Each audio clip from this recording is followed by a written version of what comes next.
listeners. Welcome to Awaken Career Chat. I'm your host, Lydia Huang, founder and marketing career consultant at Awaken Career. My mission is to share more job search strategies and marketing knowledge, and also recruitment insights to help empower more marketing professionals in their careers. So today I invited Natalie Gullatt, marketing manager at HubSpot, to share her experience with all of us.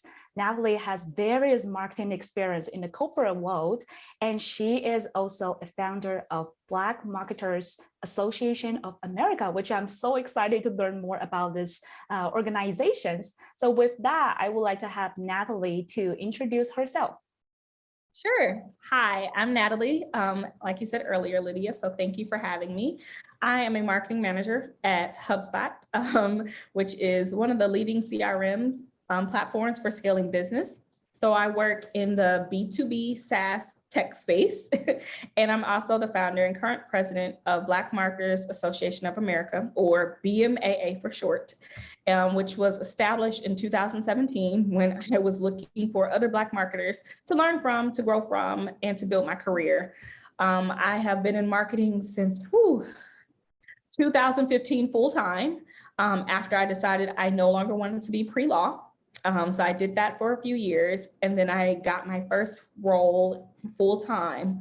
So I did some marketing before that, but full time at a tech company, a B2B SaaS tech company in customer marketing. And a high level customer marketing is essentially different from traditional marketing. So you are working on different things such as referrals. You're working on case studies. You're working on renewals in some instances. You'll also work on testimonials, so customer proof, customer advocacy, so building a relationship with your customers so they advocate for your organization, and you work a little bit in sales enablement. So I do that full time at HubSpot. I've been there since May of this year, so I'm one of many who's joined the organization. We're growing really quickly. I love it there. Highly recommend it as a place to be. One of my favorite places that I've worked, if not the favorite. And I think that's what I have for HubSpot. As far as BMAA, like I said, started in 2017. The very first professional Black Marketers Association for professionals. I think I said that twice, but we work to empower and elevate Black marketers in what area of marketing like to be in. So if Black marketers like to work in corporate America, if they would like to be a freelancer or they own their own agencies, we look to support them. And one of the biggest things we value is community and helping each other grow. So we have a private Slack space for our members, but because we know that community doesn't just reside within our areas, we also have a public LinkedIn group that everyone can join and work together to continue to grow and elevate and empower Black marketers. I love that. And thank you so much for sharing more details about that organization. Sure. What you've done, I think I'm really admire on that. So keep up the great work, Natalie. Thank you. Thank you so much. So I kind of want to go back to, you mentioned about your most of the experience is in B2B, right? And I want to learn what's your passion in B2B and why you want to fully focus on B2B marketing? I know that is such a great question because a lot of people say, isn't B2C the sexy marketing? I said, yes. You know, when I see the Coca-Cola commercials, and I know friends who've worked at Coca-Cola, friends who've worked at Newell Brands, friends who've worked in all the nice, lovely, quote unquote, sexy areas of marketing.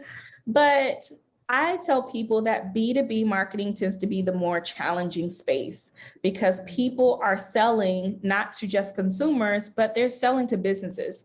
But the trick is behind every business is a person. So I'm selling to another organization. And I love that in this space because I do customer marketing. I get to build relationships with my customers. That's also why I love customer marketing. So I think that's what I'm really passionate about. I don't have that opportunity necessarily in the way that I do and the scale that I do in B2C. They do have customer marketers, they do have consumer-based marketers, but because the number of consumers is larger than the amount of customers that I deal with, I get to work with executives at top companies and work with them on sharing their story of how HubSpot has made their company even more successful. That's so rewarding, so fulfilling. And because it's customer marketing and I work with the customer success team to renew them, I get to keep that relationship going. I don't have to move that relationship later. I don't have to say, okay, we got our money out of them, let's move on. I get to keep that relationship with them. And the stronger the relationship with them, the easier my job becomes with marketing. So I mentioned earlier with customer marketing, customer stories, that's really a lot of my focus now.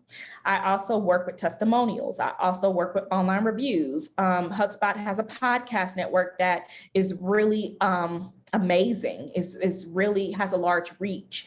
And so getting my customers to participate in that is something that's really fulfilling and rewarding. So I think for me, B2B marketing is amazing because I get to work in customer marketing, because I get to not only practice networking in my job, but I also get to share positive stories about other people while also making my company look good.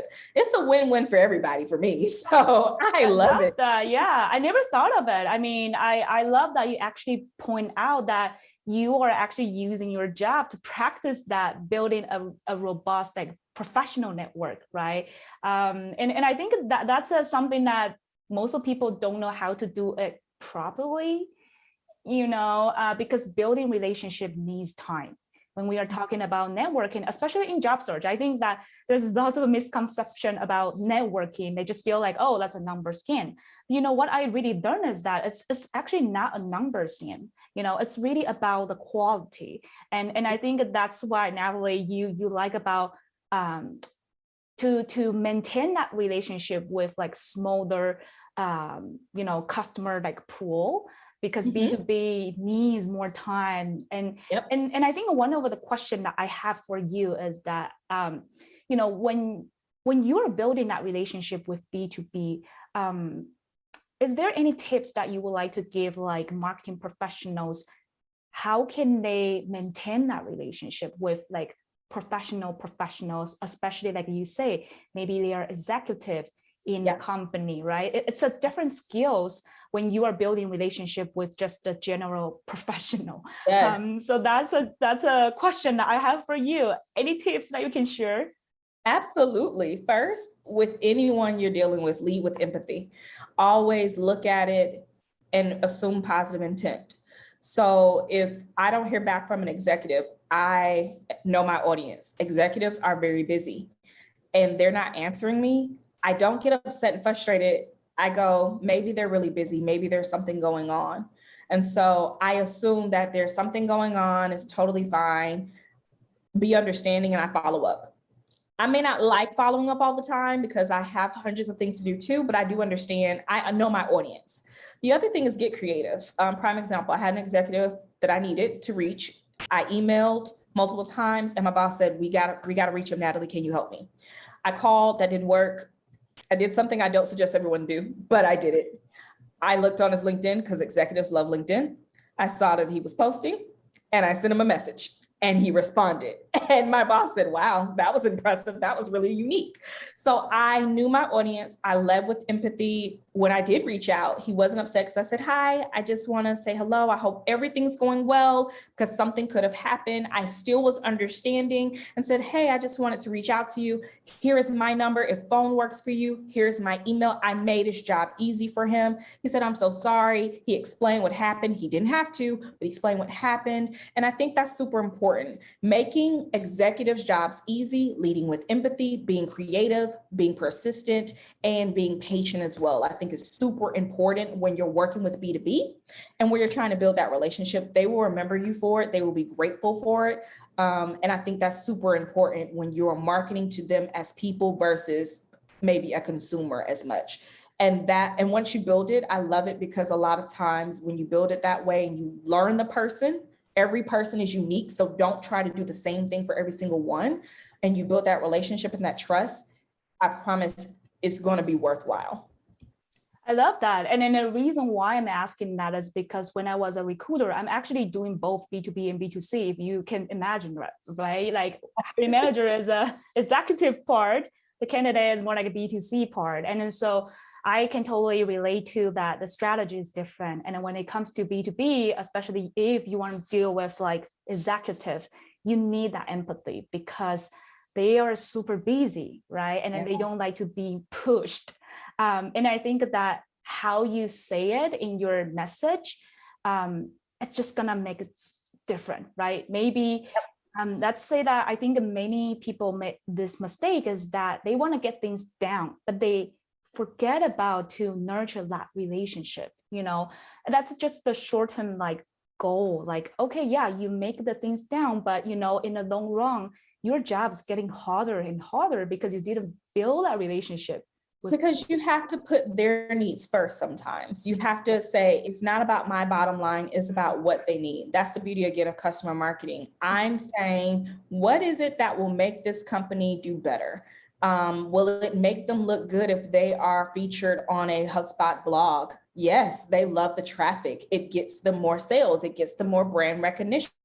It helps them, but it in turn helps HubSpot as well. So it's a mutual quid pro quo, but I tend to put my customer first. It's basic customer service one-on-one, and it applies to your executives. Not all of them are going to be amazing. I've been very blessed that most, if not all of my executives at HubSpot are super amazing. HubSpot customers are just awesome in general, but so that's why it's kind of hard to measure against them. But I've dealt with some executives who have been challenging them in the past, but I breathe for a moment and say, you know what? Everyone deserves a little bit of understanding, even in this moment when they're wrecking my nerves, and still understand my job and my goal is to help my customer. That is my goal. Everything else kind of falls as a lower priority. I love that. Yeah. And I have a follow-up question on what you just said. In this case, and then we all have that experience, right? We need to get things down. In recruitment, it's the same, and I'm sure in marketing it's the same. But in that kind of a situation, how did you balance that? How did you make sure that you convince them to help you to complete the task, but in the meantime, also maintain that relationship?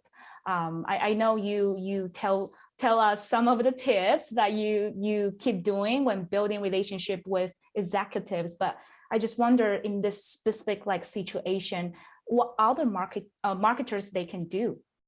That's a really great question. I actually am dealing with this now with other scenarios. So I know you're probably like, you do this a lot. Yes, this is an ongoing task. I had to email customers this morning and I said, I need a turnaround by Monday morning.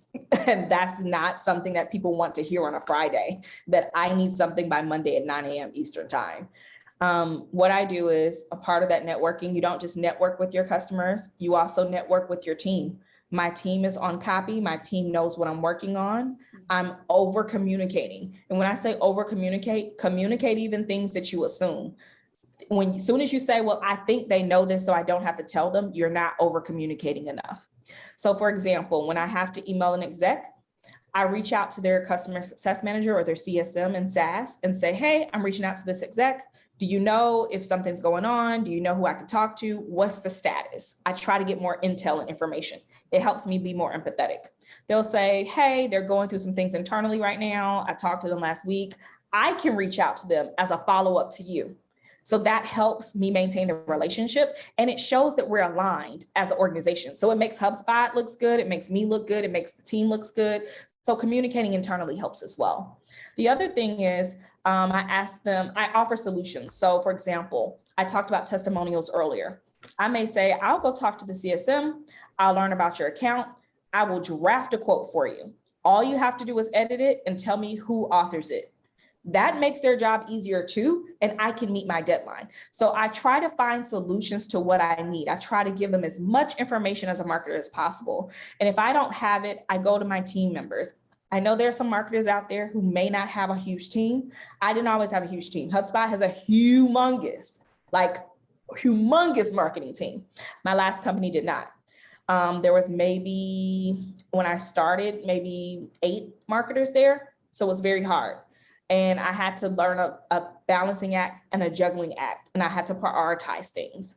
At that point, I'd already been in marketing for a while, so I kind of knew how to prioritize where things went. But if I didn't, I would ask my network, which part of why BMAA was even started was I needed some more people that I could reach out to. and just bounce that idea off of. I'm not always 100% right. I'm okay with that, but I'm very good about a level of discernment in learning what things I can mess up on and what things I can't mess up on. And if I'm not sure and I trust my boss, which I trust and love my boss, I didn't get to talk to him much this week. And I was so excited when he pinged me this morning. I was like, yay, my boss.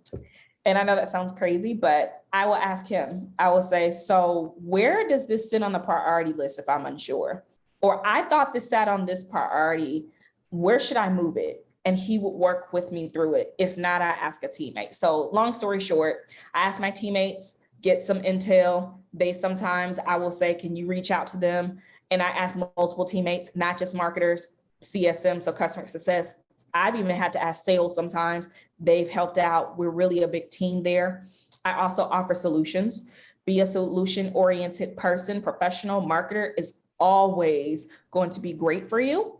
And then I think I ask, again, my leaders if they have some advice after I've done the first two steps. Don't ask the boss first. Bring all of that and say, I've done A, B. I'm asking you about C. And then that makes you also look like a leader in front of your boss.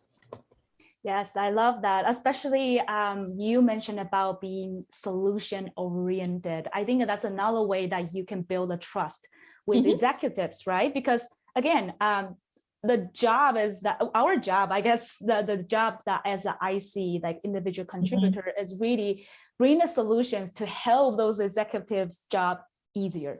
Right. And then that's one of the skills that I think that a successful marketers should always have, which is solving any problems that you have.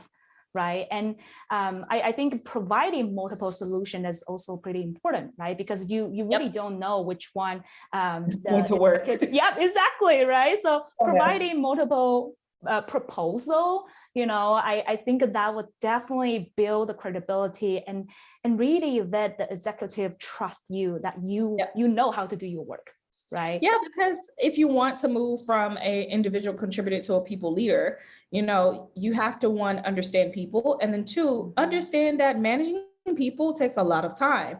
I don't do it at HubSpot right now, but in BMAA, I'm talking to my team all the time. So I'm glad everyone loves BMAA, but I always say in every interview, my team really is my secret sauce. If my team was not here either supporting me mentally, not supporting me emotionally, not doing their part, I wouldn't be able to move as much as I can. I think there's a quote that you can move high alone, but if you want to move far, you move with other people. I think I butchered that quote. But essentially, that is how I'm able to do it.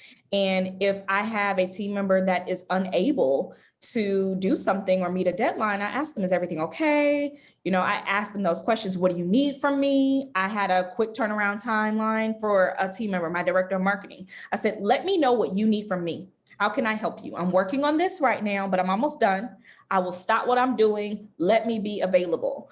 And so that, I think, really makes a big deal because I'm giving them a space to ask me for help. And then I'm empowering them, which goes back to our mission, to be able to move forward. And I will say to them, do you want to do this on your own?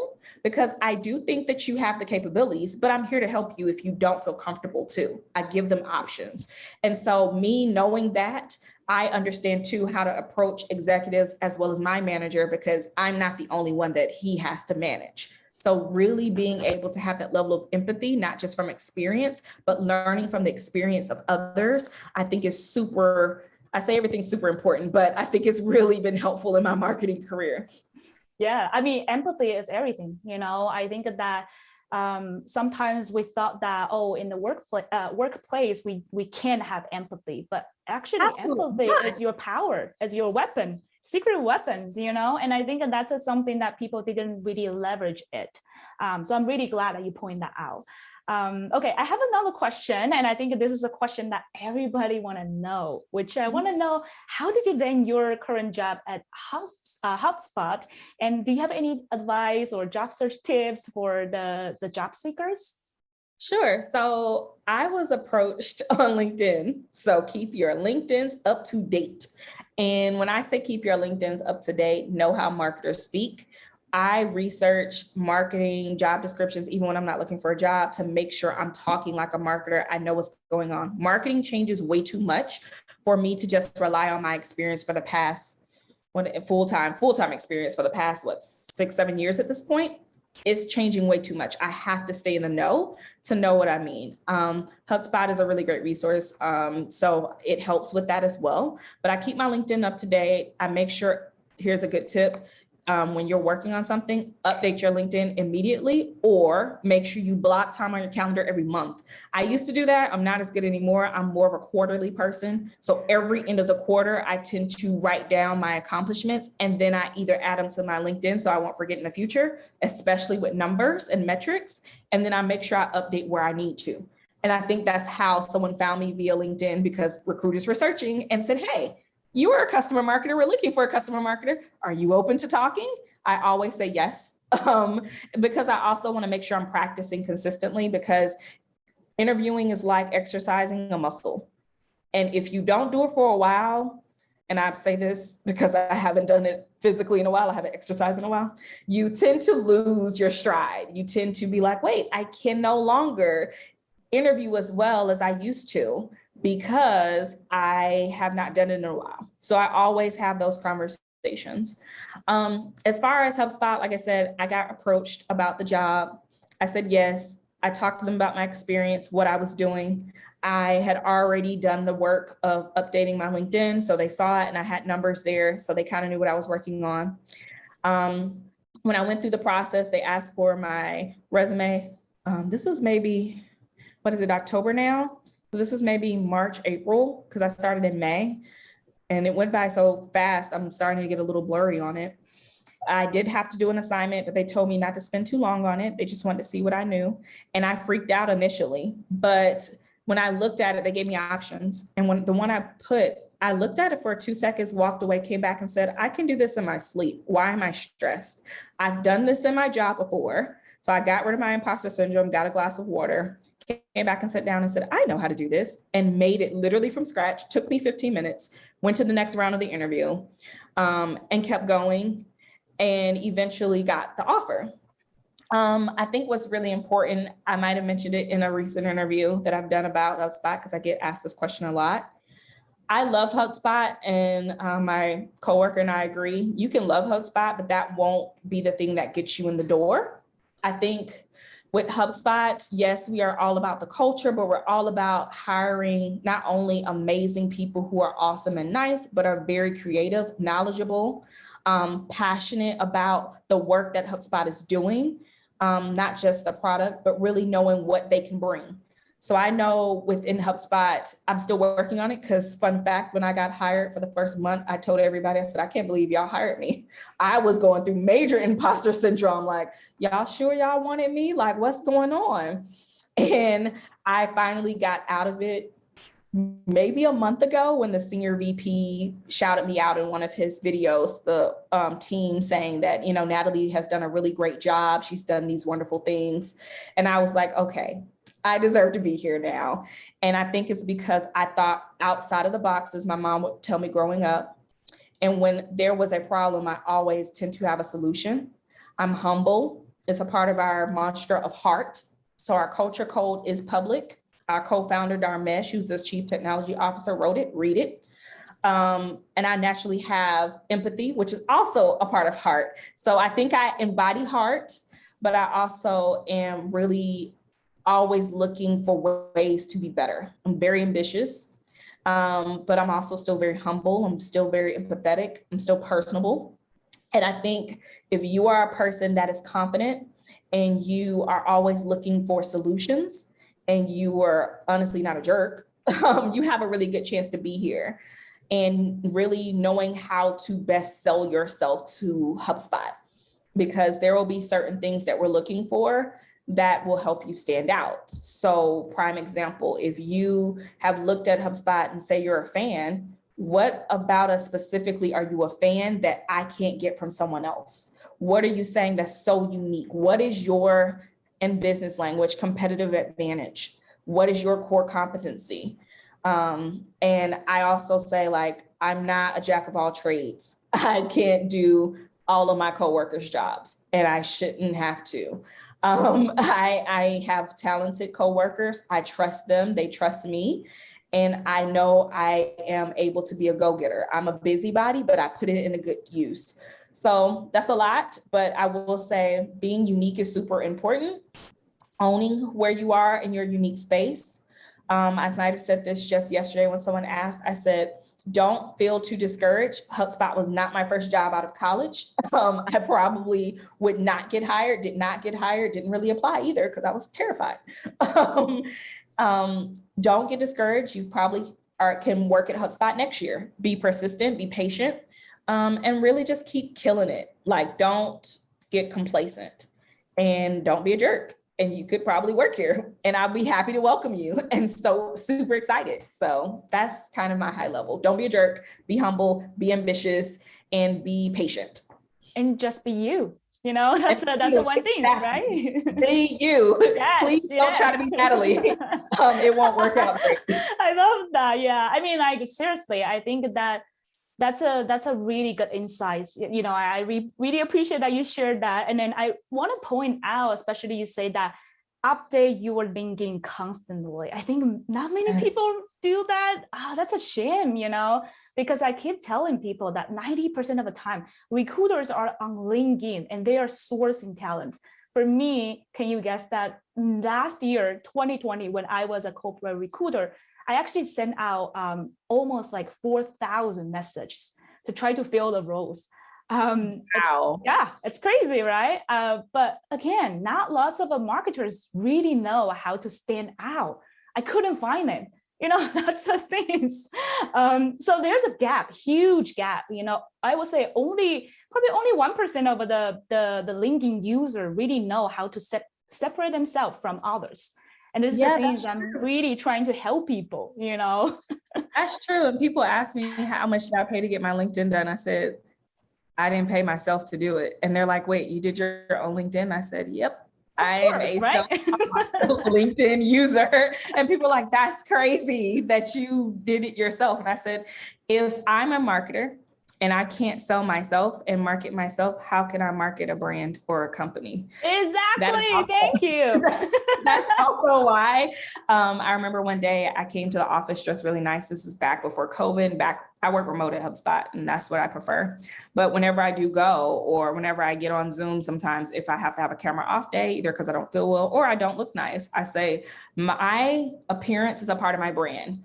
And let's be honest, I can't be trusted if I don't care enough about myself, which as humans, I deeply believe, not saying it's true, but I believe that as a human being, that you care about yourself more than you'll care about anything else in your life, self-preservation. So if you don't care enough about yourself to present yourself in the best light, then how will you ever be able to care enough about the best light of something else, which is why LinkedIn's and resumes can't have typos. They have to really talk about all that you do. Now, don't oversell yourself. I've seen those. Those drive me insane. You've done all these big things and I'm going, how is that possible? Or you're saying you're director level, you just graduated undergrad in May. You're not quite a director. I love your ambition. I love your goal, because trust me, I wanted to be a manager too. But I now understand what it means. Was I talented enough to be a manager? Probably not. Could I figure it out? Yes, but I wasn't nearly as knowledgeable and talented as I am now. To say that's just the truth. But I always stay hungry for it. But definitely, I always tell people researching what the market looks like, knowing what the language is, having constant communications, being a part of communities, and even just listening. That's why I love BMAA. We have a Slack, and they literally were talking all throughout inbound. And one of my board members said, you know, I'm an introvert. I don't talk much, but I read a lot. I read what's going on in there. And I'm learning so much to where when it's time for me to speak, I will have words to say.